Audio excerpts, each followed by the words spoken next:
morning. Good Good afternoon. morning. This is the Women in Manufacturing Room, and welcome to the Industry 4.0 Club. This is our weekly conversation on topics around Industry 4.0 with a focus on tech and manufacturing. It's a space where we discuss the perspectives and challenges of women at work and at home. Our topic of discussion for today is titled, It's Time for a Change. I appreciate everyone for taking the time to be here with us today. I'm Carol Mitchell-Lynn, an Industry 4.0 Club co-founder. For over 5 years, I've been creating content around Industry 4.0 adoption in manufacturing. When I'm not supporting my fellow Industry 4.0 Club co-founders, I'm a content marketing specialist at Raven AI, where Raven helps manufacturers enable operators to provide meaningful human context for productivity on the shop floor. First, I'd like to introduce my co-host and fellow co-founder, Grace Donovan. Hi, Grace.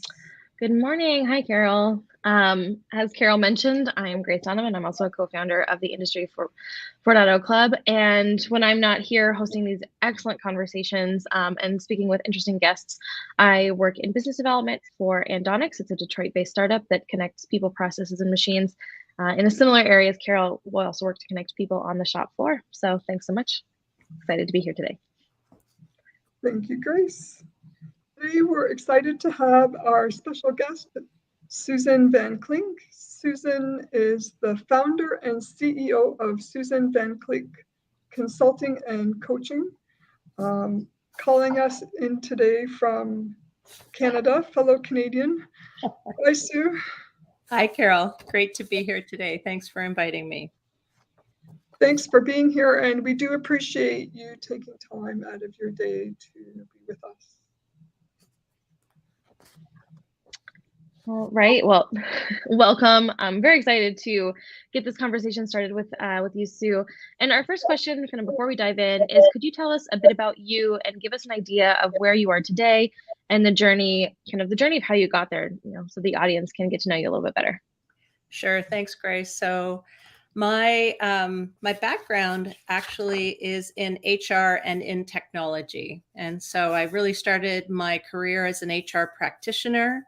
And then moved into HR software with a company called Taleo back early in the 2000s, very early in my career. And I became a software executive. So from 2000 through to 2022, I guess this year, I rose up through the ranks, probably similar to a lot of people that are with us today.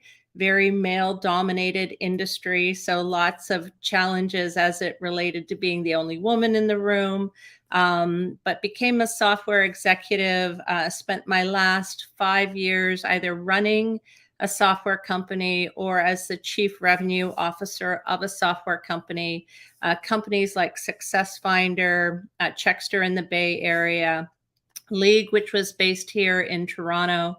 And then I spent my last year as both the chief revenue officer and chief diversity officer of a company called Grokker, which is a Bay Area wellbeing technology company. And it really was a dream job, something that I was very excited to be doing.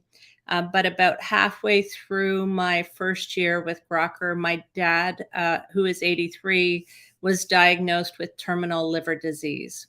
And so I spent 6 months being both full-time caregiver to him, as well as, software executive plus wife and stepmother and chief home operator, if you will. And then eventually I made the decision to leave my executive job and move into caregiving for my dad full-time while I started my own business, which is really in the area of career coaching, executive coaching to help people themselves move up through the ranks and live their best careers, as well as consulting with CEOs around how to grow their business. So that's what I've been doing.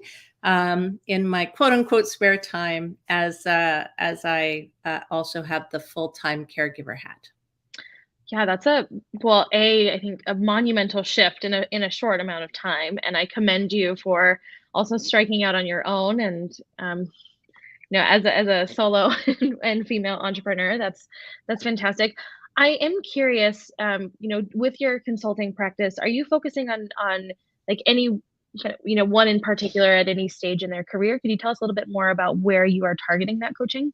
It's very interesting, Grace. I have helped people across the spectrum. So I've helped individual contributors who want to move up into leadership roles to accelerate that process. I've helped leaders who really want to break into the C-suite and helped with that process. I've also helped executives and fellow employees like myself who want to pivot out of the corporate world and into self-employment or to recreate their career. I think in this day and time, there's a lot of people questioning, have I made the right choices? And have I built the right vehicle for me for the rest of my life? And so really helping, go through a process to figure that out and then to put the business plan in place to achieve whatever the next chapter should look like. So I kind of do it all. Yeah, sounds great. Thank you for that. So can I step in? So you really seem to have actually done yourself what you're helping people with. You actually focused on wellness, your own personal wellness, and it looks like you made a career change and you decided when the time was right to do that yourself. How do you think that will help to contributing when you're working with others? Well, I think that's why I've really taken this as my my path forward, because I have learned a lot along the way. So anyone who follows my posts on LinkedIn, I try to give back in terms of what my realities have been as a caregiver and juggling caregiving plus full-time work. And ultimately making that decision to leave full-time work to stay home with my dad. My dad was diagnosed as terminal mid-year last year, given a less than 50% likelihood of making it to the end of the year. I'm happy to say that he's still with us. And so he's beaten the odds, and we have lots of what we call bonus days together. But it really is a day-by-day journey that we're on together because no 2 days are the same. Some days he's very healthy and very mentally with it.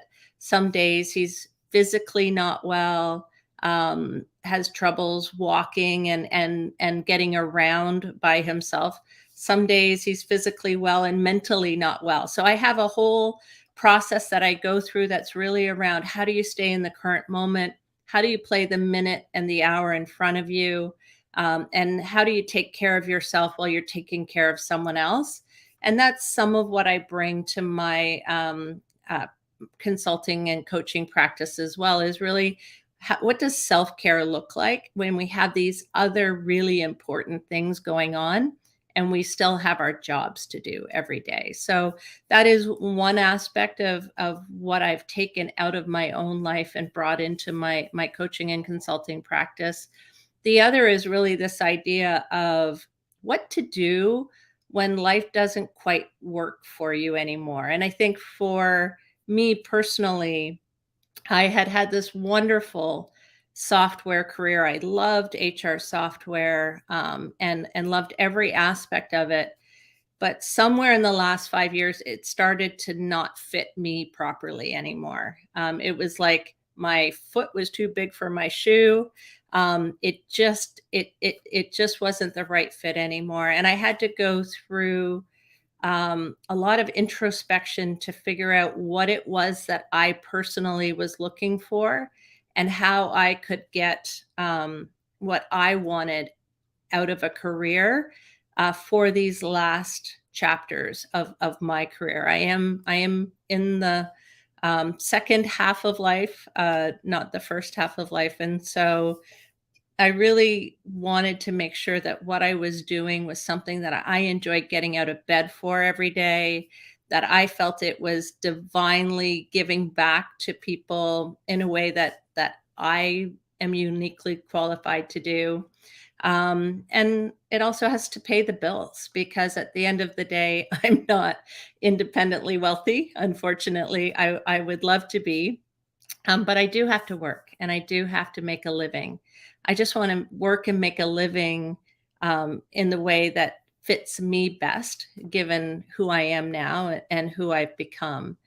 And so it really was a process for me of looking at what brings me joy, what are the things that I'm uniquely capable of doing. And it really, Carol, reminds me of, sort of the ikigai concept from Japan, which is really when you look at, sort of what do you love doing? What are you good at doing? What does the world need you to do? And what can you get paid for? And so, I think a lot of people, and I know many people have built successful lives. They've separated out what they love from what they do for work. That unfortunately doesn't work for me. I need to love what I do at work in order to feel like I have a whole and integrated life that really serves me well. And so that's what I try to help other people to do as well, is figure out how to bring those four circles together and find their own ikigai. It's certainly a concept to remember. It's something I've come across before. It's great to have that's refresher.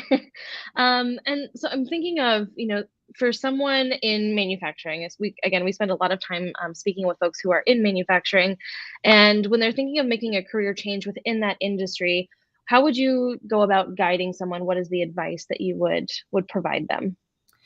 Well, again, if we go back to it, it really comes down to, I think of it as really three potential buckets that someone could look at as they look to make a shift in their career. And the first shift is, I really like my job. I like what I'm doing, and I just don't want to do it for the company that I'm currently doing it for. That's a fairly simple shift when you decide that you want to change companies, but you want to stay in the same job.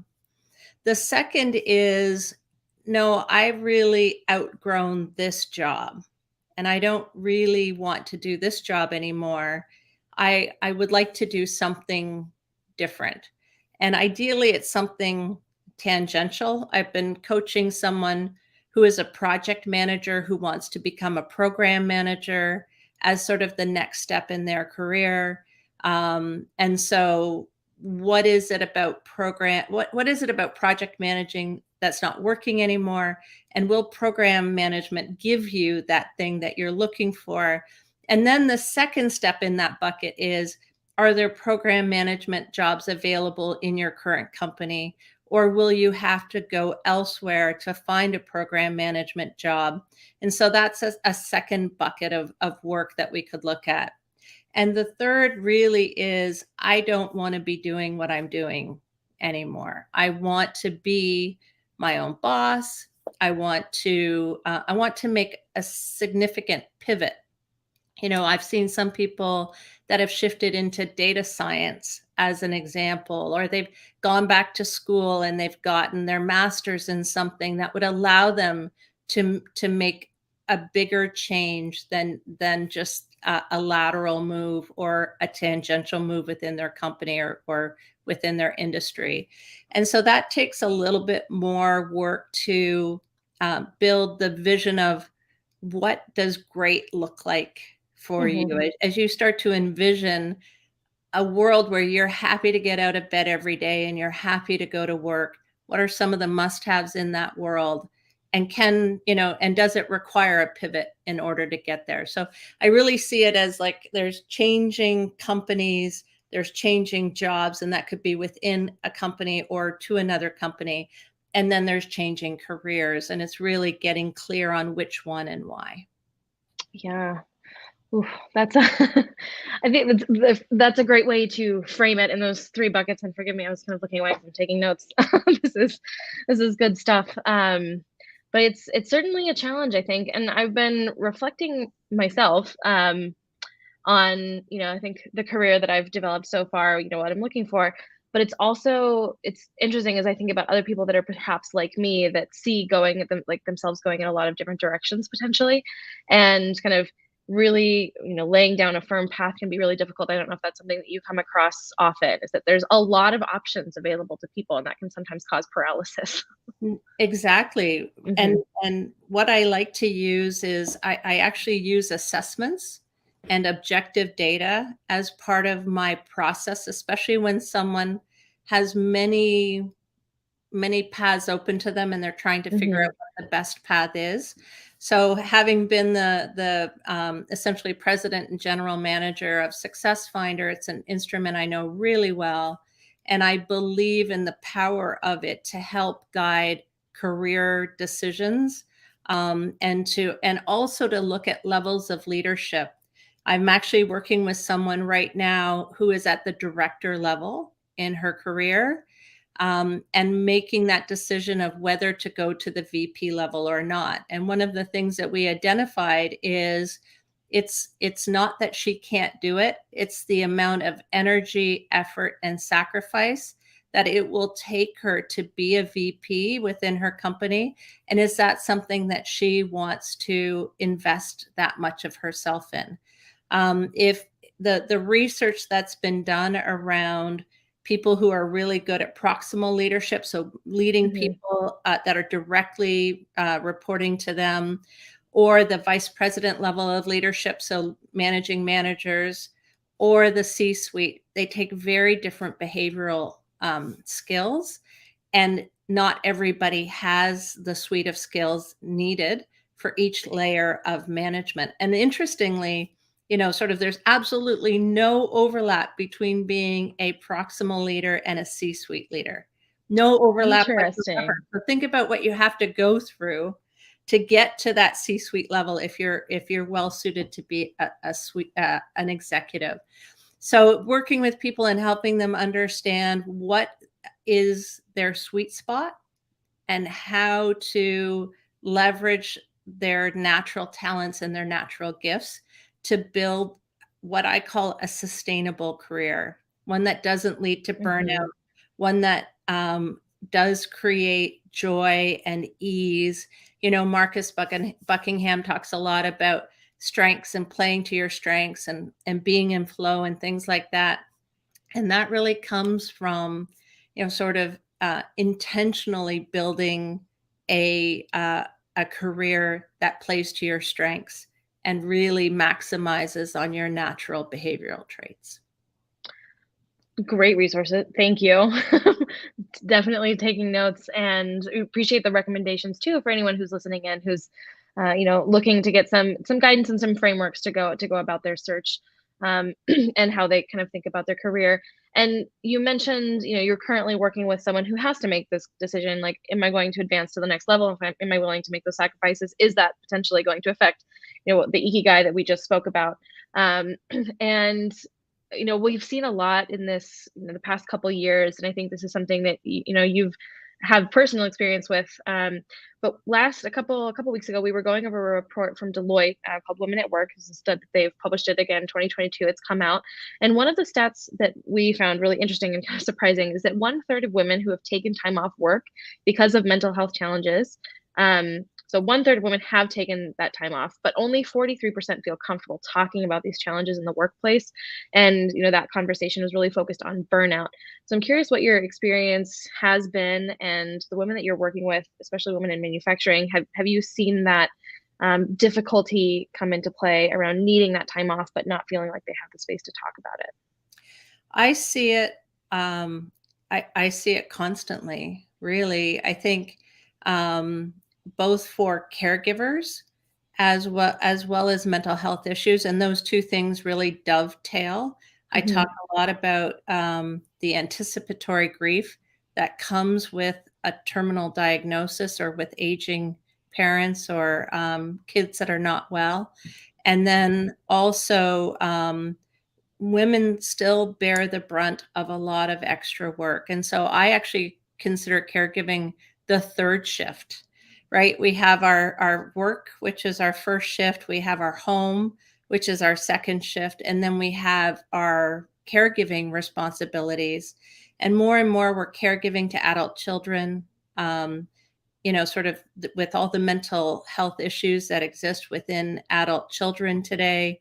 We're caregiving to our siblings, we're caregiving to our parents, or to friends. And when you layer all these things together, it is a recipe for burnout. And taking time off sometimes is the only way through it. But I've talked to fellow women, fellow caregivers that have said, I don't feel safe letting people know what's going on at home because I feel like I'm going to be penalized for it at work. I'm going to be overlooked for projects or promotions, whatever that might be. There's no easy answer, Grace, honestly, to how you deal with that. I advocate companies creating psychological safety for their workers and normalizing sort of the roles that we as human beings, because it's men as well. I certainly encounter both.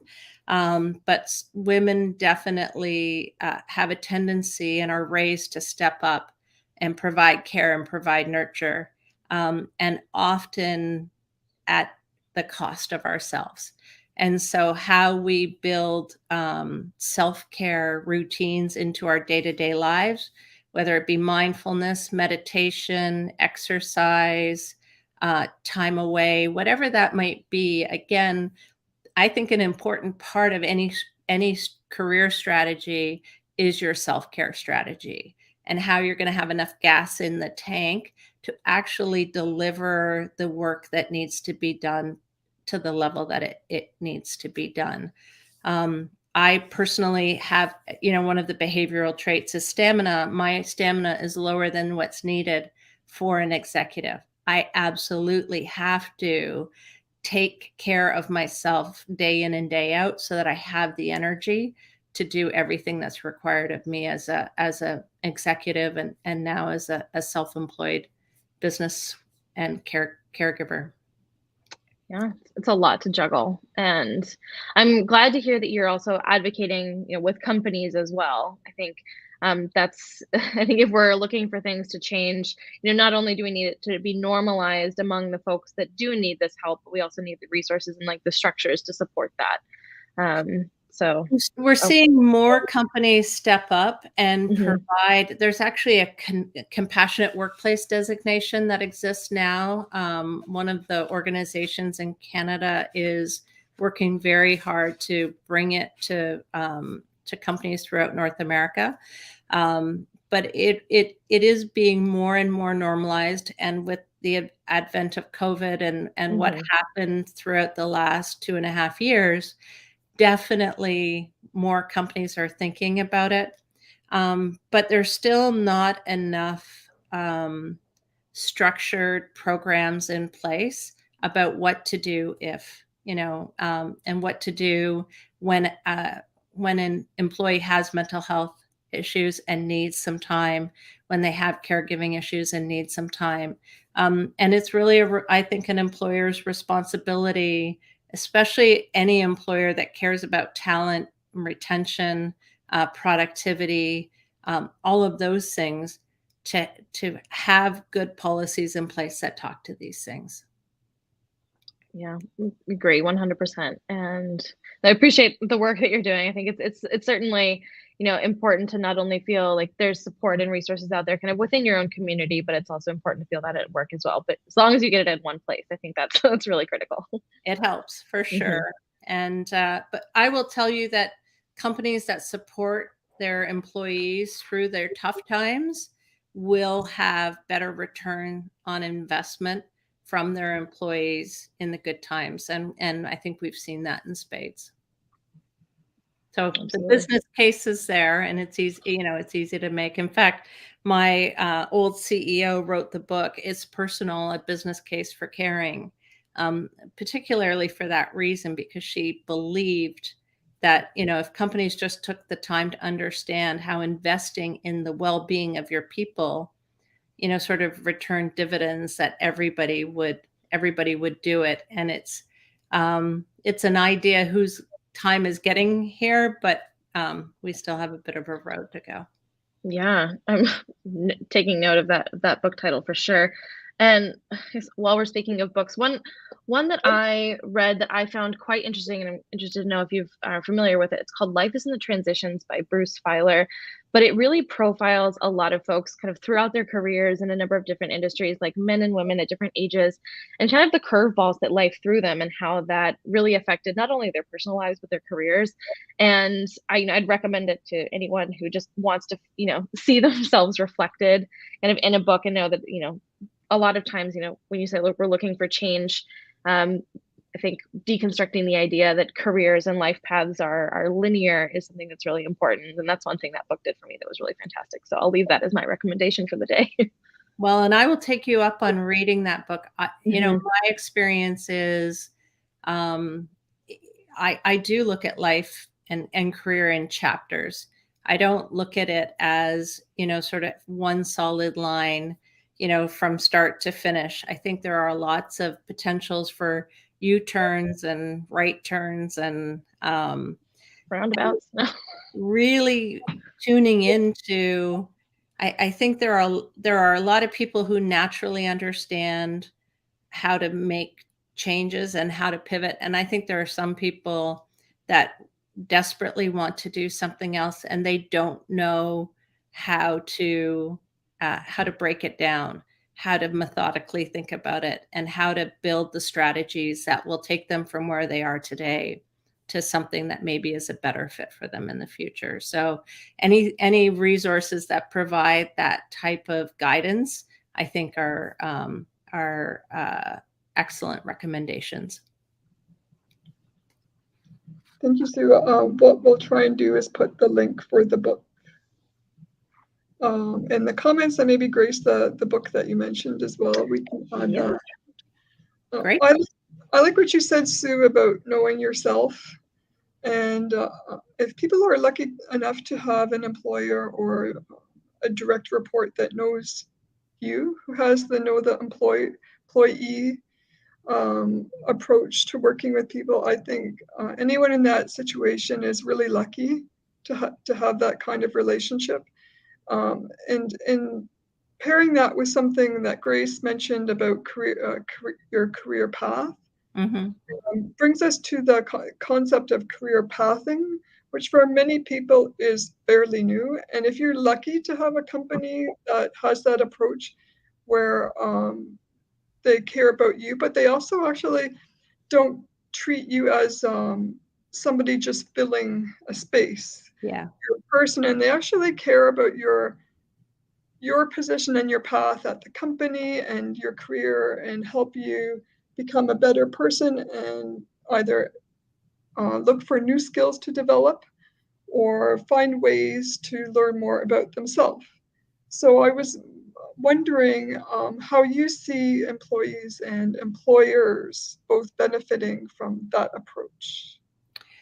So it's something I've been thinking a lot about recently, Carol, which is this concept of career agency and really helping people to think about their career, sort of outside of the current job that they're doing. I've been in HR technology for a couple of decades now, and there isn't really any good software that I'm aware of that really helps with career exploration, career pathing. The closest is, sort of the internal job board, which quite frankly, from my experience, often is not nearly as effective as the external job board, which is why for some people it's easier to go outside of their company when they need to make a change than it is to actually go looking within their company for what the right next role might be. I think as well, not every leader understands how to have the conversation with an employee about where they might want to take their career. And especially if where they might want to take their career doesn't seem to fit in the box of either what that leader does within their own area or what the company does overall. What do you do with that? Because you, as a leader, don't necessarily want to advocate somebody leaving the company. And yet, what is the alternative, right? The alternative is that someone retires on the job. The alternative is that somebody stays and is potentially miserable doing what they're doing until they either get recruited away and or, sort of decide to make a change themselves. And so I'm a huge proponent that companies should be working on training their leaders and their HR departments on how to have career pathing discussions and understand there really are 3 buckets, right? I really love what I do. I want to do more of it, right? I just, I want to increase. When I was early days at Taleo, we built ladders within individual contributor roles.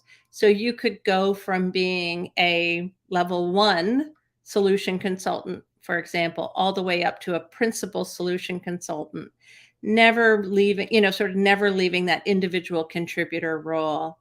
Or there's leadership paths that you can take either within your given area. So I have a good friend who started as an individual contributor and is now the VP in that same area, right? If you look at my career, I've never done the same thing twice, which says a little something about me, but it's always been something. Something's needed to be different, whether that's the industry that I support, the type of technology that I support, the level of leadership role that I have. I need to always be growing and learning and developing and doing new things. And the bigger the stretch, the better. And so really having tools that will help you understand what someone's capable of so you don't promote them past their level of competence, which happens a lot. And as well to really help people be intentional about what is the right work-life balance and career scenario for them.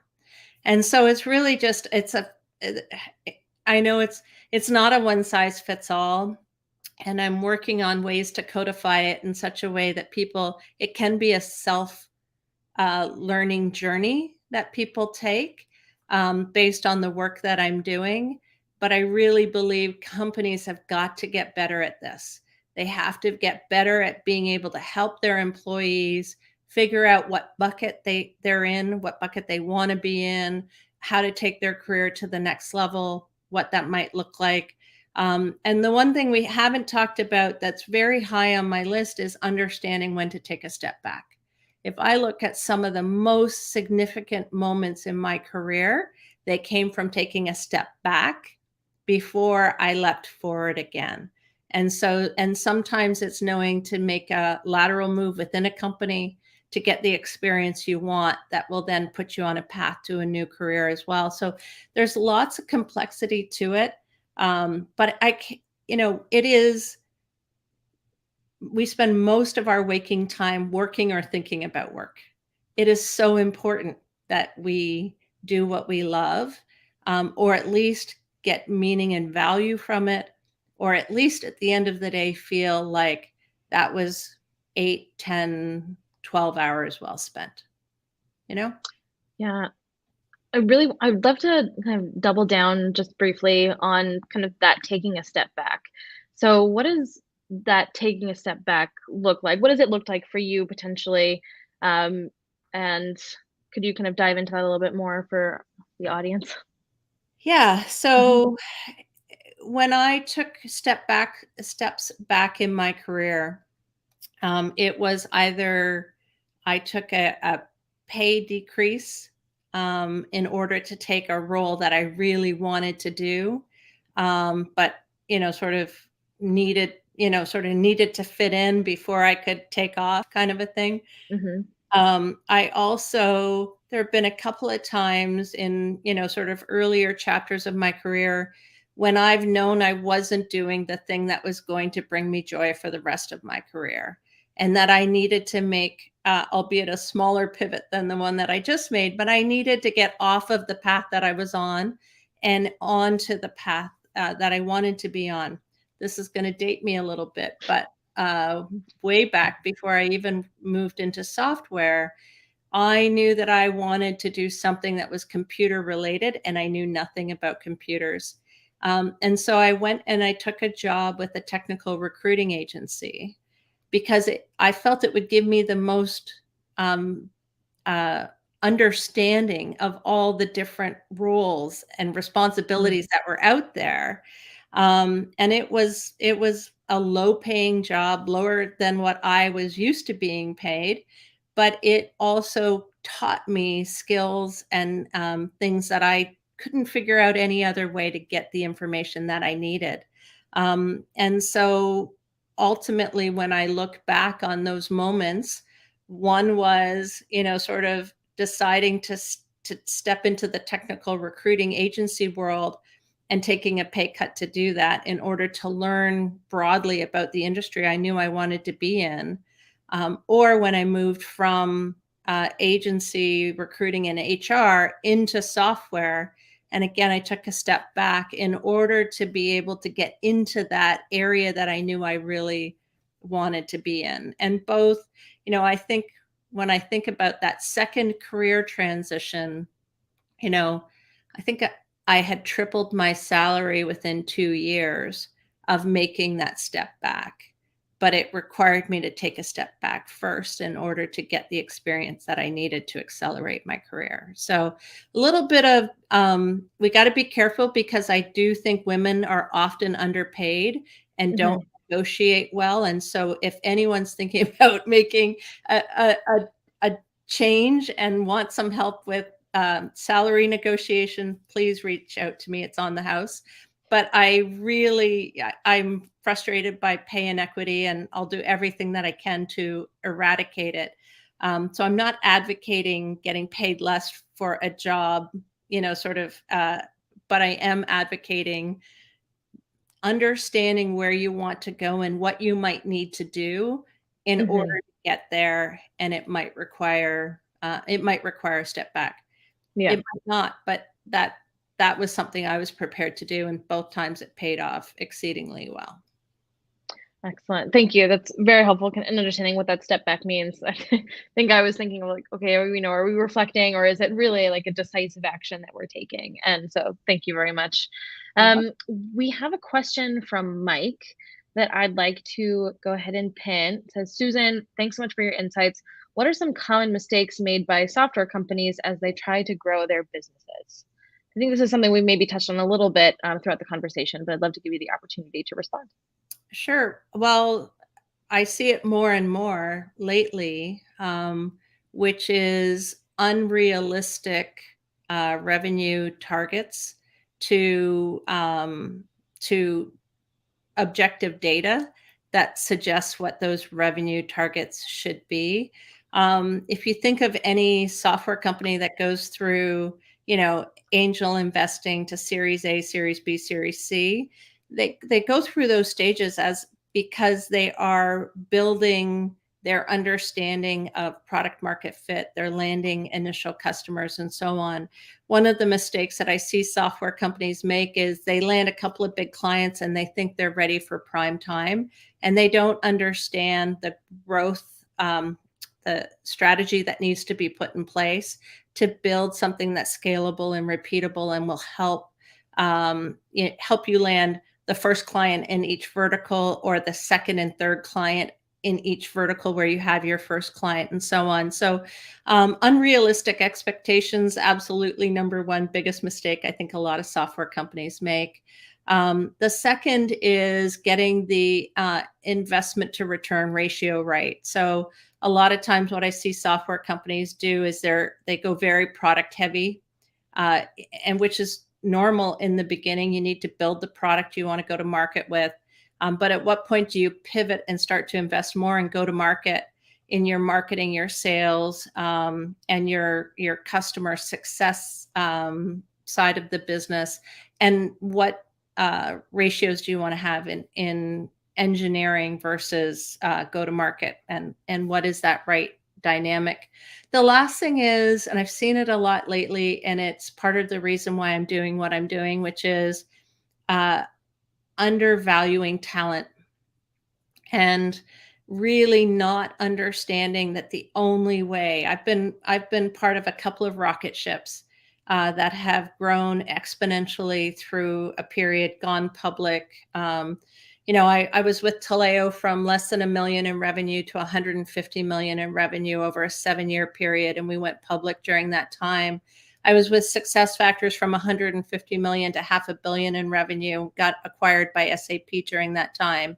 So I've seen that, sort of that full gamut.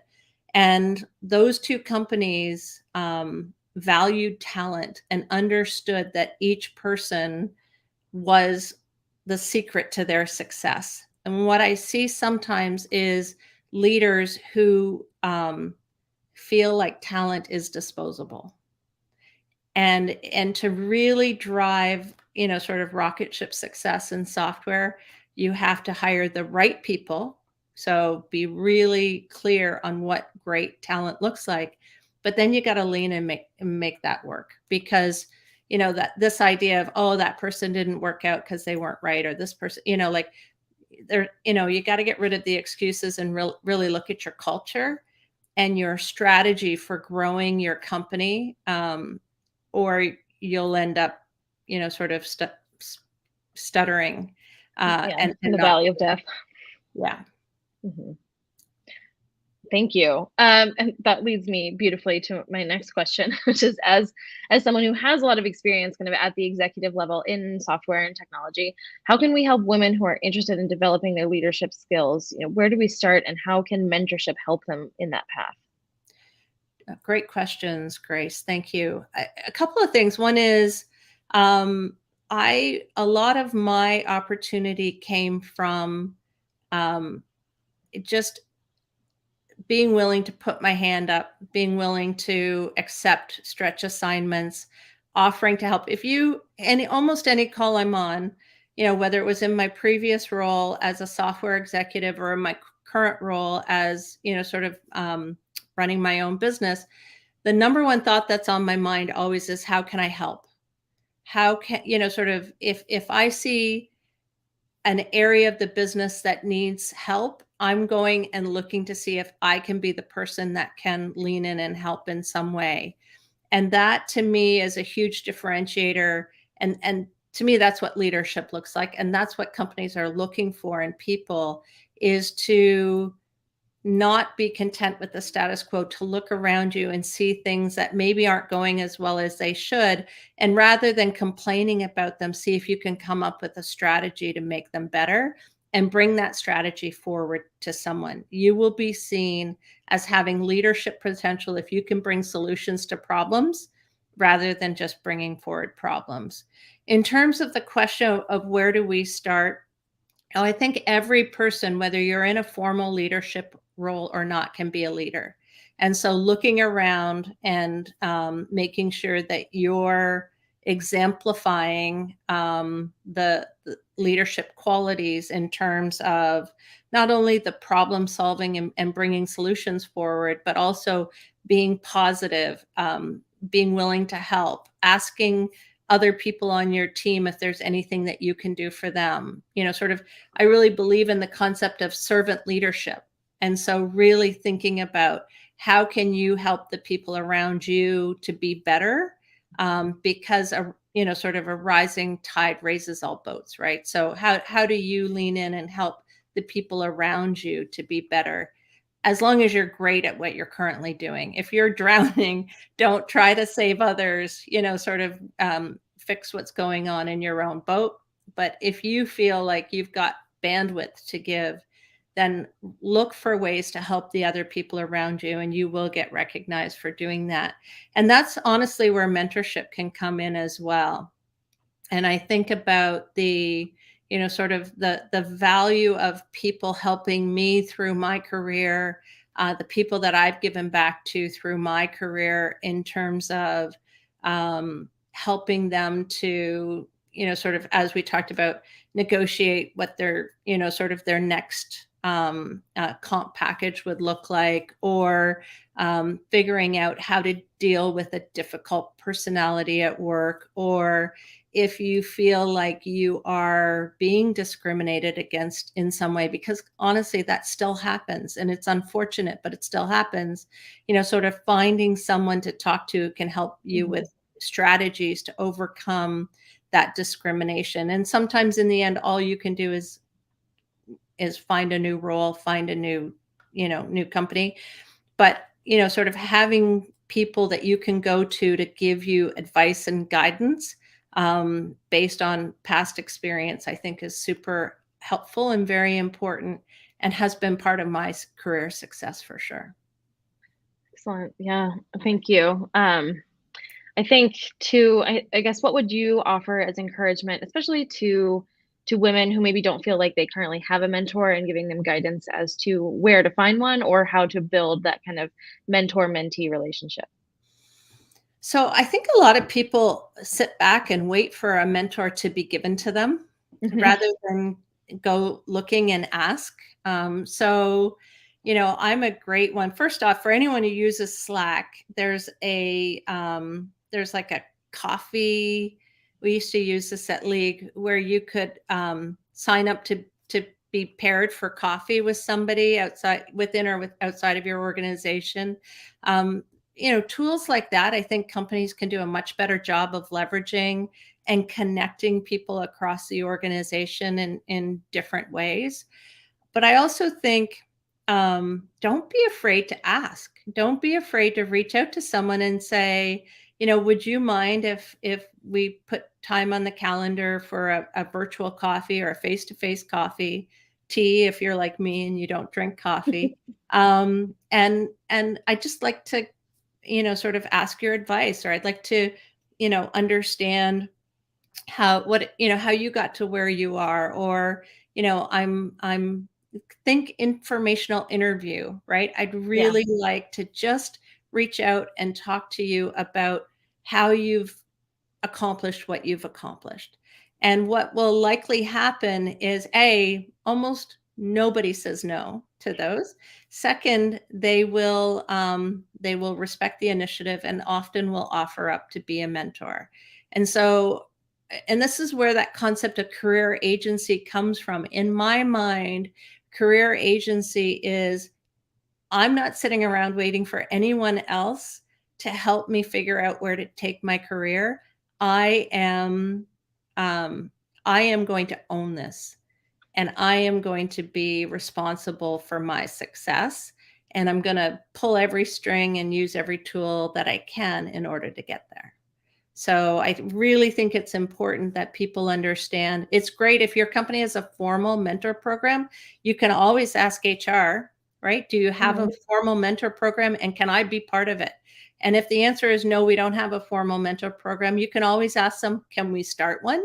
Yep. Right. And if they, and if HR doesn't want to start a formal mentor program, you could ask them, okay, who can you suggest would be a great informal mentor for me? Who should I go talk to in our company that might be a good mentor for me?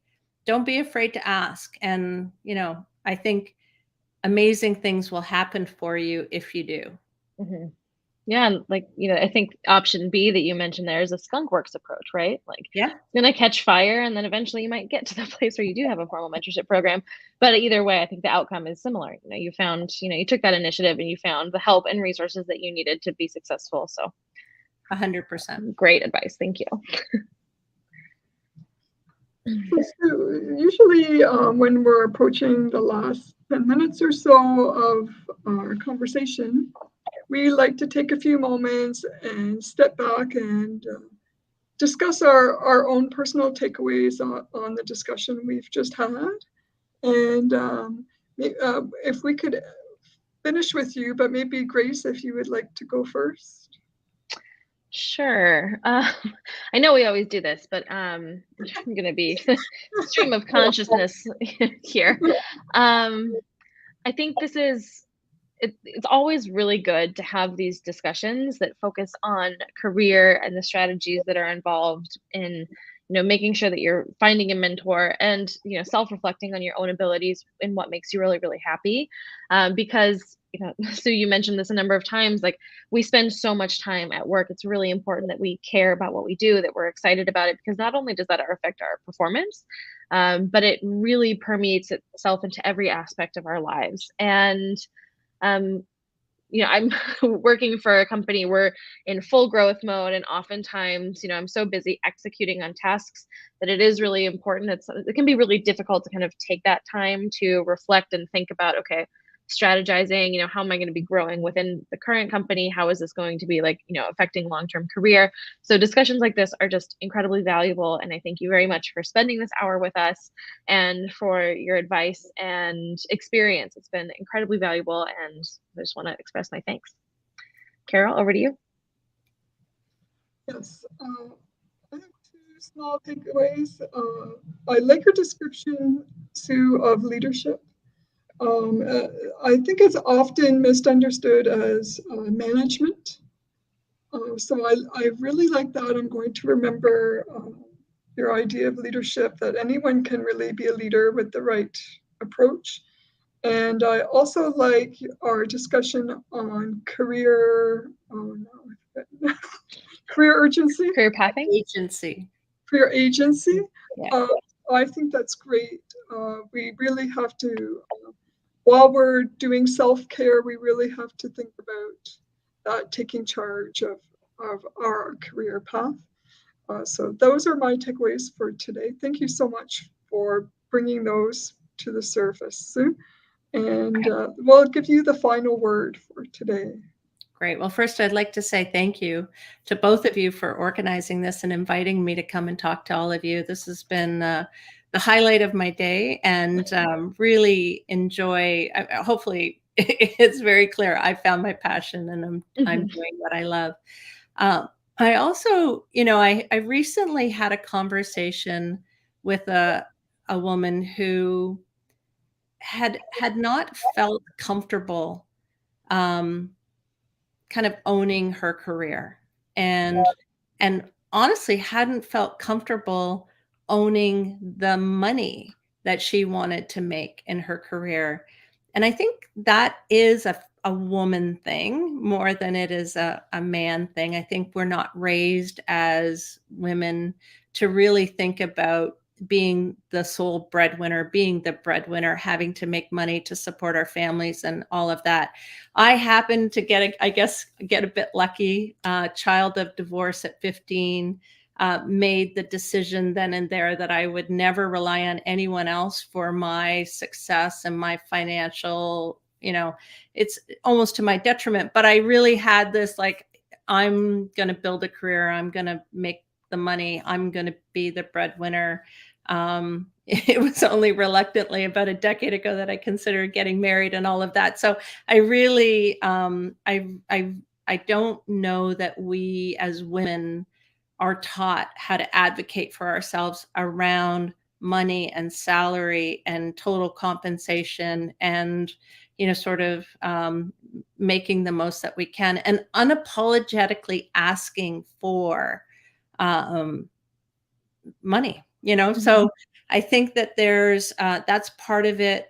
Understanding that the people that go farthest are those who take the initiative and really take it upon themselves to figure out how to take their gifts and sort of and build on them in some way.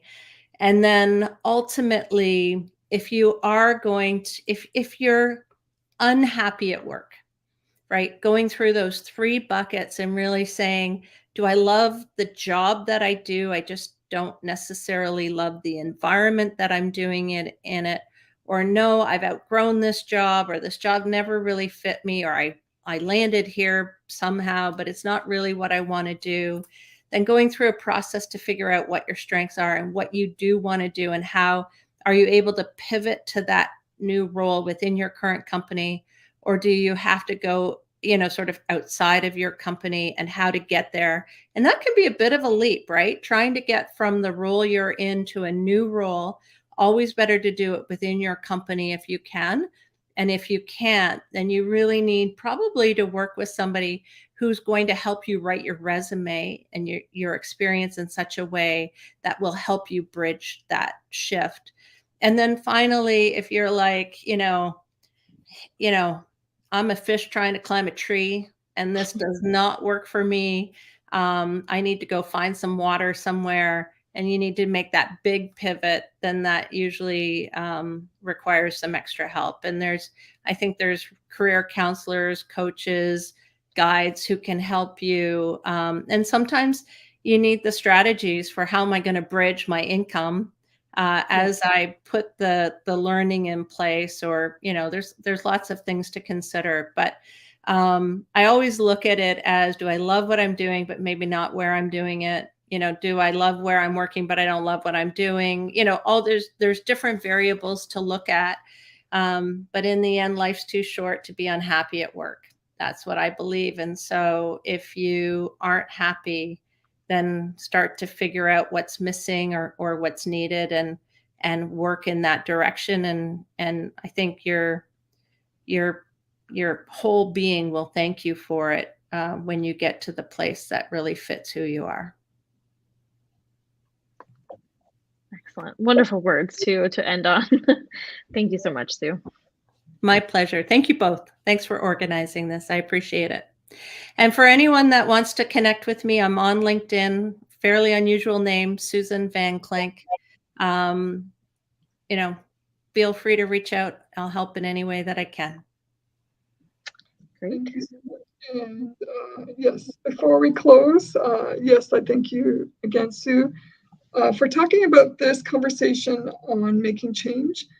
We really appreciate your knowledge, and it's wonderful to have you share this knowledge and experience with us. It means a lot to us, and anyone that can relate to it who's listening or watches this video later on. We also support your continued interest in helping women in leadership roles and making decisions in their life and career. For those who joined us today, if you like having conversations like this, look out for more of the shows on LinkedIn Live. Usually they're Monday through Thursday at 12:30 p.m. Eastern Time, except Wednesdays is 11:30 a.m. Also, if we're not here on LinkedIn, we're on the Clubhouse app, same days and same time. And that's it for today. And I wish everyone a great rest of your day. Great. Thanks, everyone. Thanks.